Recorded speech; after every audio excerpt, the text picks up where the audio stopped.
O'zining 100 yillik tarixiga ega Berdaxnomdagi Qoraqalpoq davlat akademik musiqali teatri jamoasi jahon durdonasiga aylangan xorijiy yozuvchilarning asarlarini sahnalashtirib, xalqimiz olqichiga sazovor bo'lmoqda. Teatrda jahonga mashhur ispan shoiri va dramaturgi Federico Garcia Lorcaning Qonli to'y musiqali spektaklini tomoshabinlar e'tiboriga havola etdi. Premyera haqida hozirgi lavhamizda.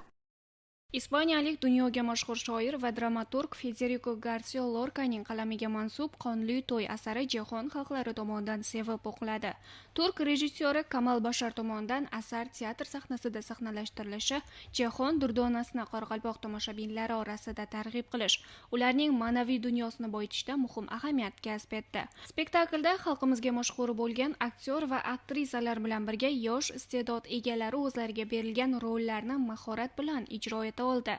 Spektaklda rassomlar, dekoratsiya ustalari tomonidan asardagi voqealarni tasvirlash bilan birga ispan xalqining urf-odatlari, an'analari namoyish etilgan. Dünya yönetmenleri kendimiz çeşitli... Lorcaning asari Qoraqalpoq teatri sahnasida ilk bor sahnalashtirilmoqda. Asarni tomoshabinlar e'tiboriga havola etishdan maqsadimiz teatr san'ati sohasida o'zaro tajriba almashishdan iborat. Spektaklni sahnalashtirishda esa bir qancha qiyinchiliklar bo'ldi. Tayyorgarlik ishlari yaxshi o'tdi. Ushbu spektakl qoraqalpog'istonlik tomoshabinlarga yoqdi degan umiddaman. Premyera yakunida asarni tomoshabinlar e'tiboriga havola etishda fidoyilik ko'rsatgan teatr jamoasi va Turkiya madaniyat sohasi xodimlariga minnatdorchilik bildirilib, kelgusida o'zaro hamkorlik yo'nalishidagi ishlarni davom ettirish bo'yicha fikr-mulohazalar bildirildi.